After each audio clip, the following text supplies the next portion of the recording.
Baik, selamat pagi. Assalamualaikum warahmatullahi wabarakatuh. Pada pertemuan kali ini kita akan melanjutkan pembahasan kita terkait dengan perspektif teori dalam psikologi lingkungan. Nah, dalam perspektif teori dalam psikologi lingkungan, kita mengenal 5 teori, mulai dari teori of planned behavior sampai dengan goal framing theory. 3 teori yang atas telah kita bahas pada pertemuan sebelumnya. Nah, pada pertemuan hari ini kita akan membahas 2 sisanya gitu ya. Sedikit kita review terlebih dahulu sebelum kita membahas pembahasan pada pagi hari ini terkait dengan teori of planned behavior. Teori of planned behavior berbicara mengenai perilaku performance seseorang atau perilaku seseorang terhadap lingkungan itu sangat dipengaruhi oleh intensi mereka. Dan di mana intensi ini uh, berkaitan dengan keinginan, motif, dorongan seseorang untuk berperilaku, terhadap lingkungan. Dan intensi ini dipengaruhi oleh 3 hal, yaitu sikap individu terhadap perilaku, terus kemudian norma subjektif, yaitu penilaian orang lain terhadap perilaku tersebut, dan juga terkait dengan, persepsi individu atas kemampuannya melakukan perilaku tersebut. Sementara kalau protection motivation theory ini berbicara terkait dengan seseorang berperilaku terhadap lingkungan atau tindakan individu terhadap lingkungan itu sangat dipengaruhi oleh perhitungan cost and benefit. Dan perhitungan cost and benefit-nya ini lebih kepada perhitungan cost and benefit secara luas gitu ya, secara general, secara umum kepada lingkungan, kepada masyarakat dan sebagainya. Sementara cost and benefit yang kita bahas pada theory of planned behavior itu lebih kepada cost and benefit yang sifatnya individual. Gitu. Sementara kalau the norm activation model itu berbicara terkait dengan perilaku individu terhadap lingkungan itu dipengaruhi oleh uh, tanggung jawab moral gitu ya. Jadi individu akan memperhitungkan siapa sih yang bertanggung jawab terhadap permasalahan lingkungan ini. Ketika individu merasa bahwa dirinya ikut bertanggung jawab, maka itu akan mendorong uh, tindakannya untuk pro environment. Sementara ketika individu merasa yang bertanggung jawab terhadap lingkungan itu bukan dirinya, tetapi lebih kepada tanggung jawab pemerintah, maka itu akan melemahkan tindakan individu terhadap pro lingkungan atau aksi pro lingkungan. Nah, pada pertemuan kali ini kita akan membahas kedua teori ini, yaitu the value belief norm theory of environmentalism sama goal framing theory. Ini adalah teori yang pertama yang akan kita bahas. Nah, kita singkat aja VBN gitu ya, value belief norm. Bisa dibilang ini merupakan perpanjangan gitu ya dari teori namanya norm activation model. Jadi ada kaitannya dengan norma juga. Tetapi dalam VBN sendiri bukan hanya norma yang kita bicarakan, tetapi juga value and belief, nilai dan juga keyakinan. Nah, teori ini percaya bahwa kesadaran individu atau pandangan individu, terus kemudian keinginan individu untuk bertindak atas permasalahan-permasalahan berkaitan dengan lingkungan itu tergantung pada 2 hal, yaitu values dan juga ecological worldview atau pandangan terhadap ekologi. Nah, ecological worldview ini mengacu pada keyakinan individu atau kepercayaan individu terhadap hubungan lingkungan dengan manusia. Seperti apa sih seharusnya hubungan manusia dengan lingkungan itu? Apakah harus manusia memanfaatkan lingkungan? Apakah mereka harus hidup berdampingan dengan lingkungan? Ataukah manusia harus tunduk dan patuh terhadap lingkungan? Gitu. Dalam artian ya mereka ini harus menjunjung tinggi kesejahteraan lingkungan yang ada gitu. Lingkungan ini harus dijaga, dirawat dan sebagainya. Itu ecological worldview. Nah, sementara kalau value sendiri, values itu terbagi menjadi 3, biospheric, altruistic, sama egoistic. Nah, biospheric ini adalah value atau nilai yang dia mengedepankan lingkungan, mengedepankan kesejahteraan ekologis, kesejahteraan lingkungan, itu adalah biospheric values. Sementara kalau altruistik itu adalah nilai yang dia lebih mengedepankan orang lain. Sementara kalau egoistik itu adalah nilai yang dia lebih mengedepankan dirinya sendiri, gitu. Nah, berdasarkan, eee, teori Fabian ini, values baik itu biospheric, altruistik, ataupun egoistik itu akan mempengaruhi ecological worldview seseorang. Dan dari ecological worldview itu akan mempengaruhi atau akan membentuk kesadaran individu tersebut atas konsekuensi yang mungkin muncul terhadap atas permasalahan lingkungan yang terjadi.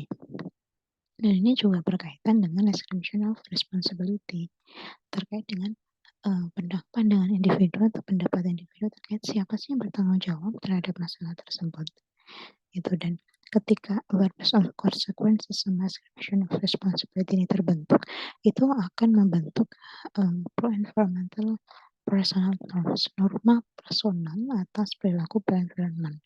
Gitu. Jadi sense of obligation atau sense untuk bertanggung jawab atau untuk bertindak atau untuk mengambil tindakan terkait dengan aksi pro lingkungan gitu ya. Pada akhirnya pro environmental personal norms ini akan membentuk behavior gitu ya.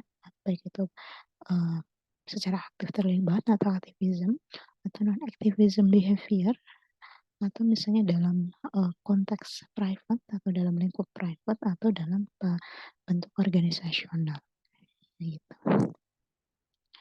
Nah, penjelasannya dari skema tersebut, value ketika itu value yang dimiliki adalah biospheric dan juga altruistic, itu akan secara positif berpengaruh terhadap ecological worldview. Jadi ketika seseorang itu mengedepankan lingkungan dan juga mengedepankan orang lain, mereka itu akan membentuk ecological worldview yang positif. Jadi mereka punya pandangan positif terhadap lingkungan. Jadi mereka bertanggung jawab terhadap lingkungan, mereka sadar akan permasalahan terhadap lingkungan, itu sehingga membentuk personal norms individu tersebut terhadap aksi pro lingkungan akan mendorong individu tersebut untuk lebih aktif dalam tindakan-tindakan pro environment. Sehingga individu ini akan berusaha untuk melakukan tindakan-tindakan yang bermanfaat terhadap lingkungan. Sementara sebaliknya, egoistic values atau value yang mereka mengedepankan diri sendiri itu secara negatif berpengaruh atau berkorelasi secara negatif dengan ecological worldviews. Individu tidak begitu memperhatikan lingkungan, mereka tidak peduli terhadap lingkungan, dan mereka tidak ingin bertindak aktif untuk menyelamatkan lingkungan ketika mereka memiliki egoistic value. Jadi, ecological review ini akan memprediksi problem awareness atau kesadaran permasalahan lingkungan yang nantinya mempengaruhi keyakinan individu apakah mereka akan bertindak untuk mengurangi permasalahan lingkungan dan juga mempengaruhi norma personal tadi dan juga akan mempengaruhi bagaimana tindakan atau perilaku yang akan mereka lakukan. Nah, outputnya gitu ya, ketika personal norm individu ini sudah terbentuk, itu akan mempengaruhi kira-kira perilaku pro-environmental apa sih yang akan muncul gitu ya, apakah itu aktivism, environmental activism ini berkaitan dengan keterlibatan aktif pada organisasi-organisasi yang organisasi-organisasi lingkungan ataupun organisasi lingkungan dia menjadi aktivis dalam environmental issues gitu ya. Sementara kalau non activist behavior itu adalah pada lingkungan umum gitu ya, lingkungan publik itu mereka penerimaan mereka terhadap environmental policies atau apa namanya kebijakan-kebijakan terkait dengan lingkungan gitu ya. Jadi ketika mereka mempertimbangkan ternyata kebijakan ini merugikan secara lingkungan, ketika mereka personal values-nya positif terhadap lingkungan, mungkin mereka akan menolaknya. Tetapi ketika kebijakan ini positif terhadap lingkungan dan personal norms mereka positif terhadap lingkungan, mungkin mereka akan menerimanya. Terus kemudian, private sphere. Private sphere ini berkaitan dengan lingkup pribadi, aksi pro lingkungan gitu. Jadi kayak misalnya penggunaan, sampah plastik itu akan menjadi lebih berkurang, terus kemudian, penggunaan barang-barang yang merugikan lingkungan itu mungkin juga akan menjadi lebih berkurang. Sementara kalau organizational action merupakan tindakan-tindakan yang sifatnya itu, eee, terorganisasi gitu ya, yang sifatnya mungkin lebih besar. Mungkin ketika kalian punya UMKM atau punya bisnis dan sebagainya, mungkin kalian akan lebih, eee, menyusun atau membuat desain produk kalian itu lebih ramah lingkungan, gitu. Nah, eee teori value belief norms itu telah banyak digunakan untuk memprediksi perilaku pro lingkungan. Tetapi, eee, value belief norms ini lebih cocok untuk, eee, memprediksi perilaku-perilaku yang sifatnya low cost. Low cost ini tidak banyak, eee, mengeluarkan biaya gitu ya, biaya baik secara material maupun non material. Sementara kalau sifatnya itu high cost, atau banyak biaya yang harus dikeluarkan dan dipertimbangkan, itu teori yang lebih cocok adalah teori of planned behavior. Kenapa? Karena ini berkaitan dengan eee, self-serving denial. Jadi ketika perilaku pro-environment itu ternyata high cost atau membutuhkan banyak biaya, membutuhkan banyak usaha dan sebagainya, orang itu akan merasa denial bahwa yang bertanggung jawab terhadap perilaku tersebut itu bukanlah saya, tetapi adalah, orang lain, pemerintah dan sebagainya. Sementara kalau low cost, orang itu akan, berusaha untuk mampu melakukannya. Nah, yang kedua terkait dengan goal framing theory. Goal framing theory ini berpendapat bahwa, eee, 3 tujuan itu akan mengatur, bagaimana cara individu memproses dan juga bertindak terhadap suatu informasi gitu. Jadi individu itu memiliki 3 goals atau 3 tujuan yang dominan yaitu, eee, gain goal, terus kemudian hedonic goal, dan juga normative goal. Kalau hedonic goal itu adalah, eee, hedonic goal itu adalah perasaan untuk dia merasa lebih baik saat ini. Jadi, eee, di mana tujuannya itu adalah untuk mencapai perasaan yang lebih baik. Sementara kalau gain goal itu adalah tujuan untuk memperoleh, mendapatkan keuntungan atau meningkatkan, sumber daya yang dimiliki oleh seseorang. Sementara kalau normative goal, itu adalah tujuan untuk dia bertindak secara tepat gitu ya, tepat dan sesuai dengan norma yang ada, gitu. Nah, eee, salah satu tujuan itu akan bertindak secara dominan gitu dan itu akan mempengaruhi, eee, bagaimana seseorang itu bertindak terhadap lingkungan, gitu. Nah, eee tujuan yang dominan ini akan mempengaruhi bagaimana cara individu berpikir, bagaimana cara individu ini memproses informasi, terus kemudian solusi yang akan dia, munculkan dan output perilaku yang ada itu tergantung pada goal dominan yang mereka miliki. Sebagai contoh gini, ketika seorang individu ini, goal tujuannya adalah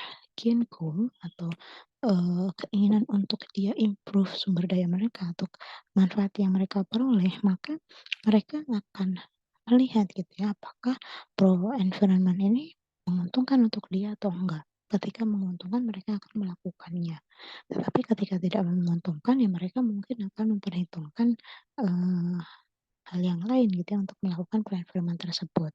Tetapi ketika normatif goal-nya yang lebih, dominan, maka orang ini akan yang mereka pertimbangkan bukanlah menguntungkan atau tidak, tetapi tepat nggak sih, sesuai dengan norma nggak sih tindakan tersebut. Ketika tindakan tersebut dianggap tepat sesuai norma, eee, adalah tindakan yang harus mereka lakukan, maka mereka akan melakukan tindakan tersebut. Even tindakan tersebut itu tidak begitu menguntungkan untuk mereka, karena yang mereka perhitungkan adalah, bertindak sesuai dengan, normanya, gitu ya, atau bertindak sesuai dengan yang seharusnya. Nah, normative goals atau, tujuan normatif, ketika seorang individu itu memiliki yang lebih menonjol adalah normative goals-nya, mereka akan secara lebih stabil melakukan tindakan pro environment dibandingkan dengan, eee, goal-goal yang lain, gitu ya. Nah, ketika mereka yang lebih dominan itu adalah gain goal atau hedonic goals-nya, mereka akan Eee, berperilaku pro-environment selama perilaku tersebut itu menguntungkan dan nyaman buat mereka, gitu ya. Mereka akan memperhitungkan untung rugi untuk berperilaku, pro-environment tersebut. Nah, demikian materi pada pertemuan kali ini. Apabila teman-teman ada pertanyaan atau ada opini, pendapat, atau masukan pada, pertemuan kali ini, teman-teman bisa menyampaikannya di forum diskusi yang telah disediakan. Demikian pemaparan materi saya pada pertemuan kali ini. Selamat siang. Assalamualaikum warahmatullahi wabarakatuh.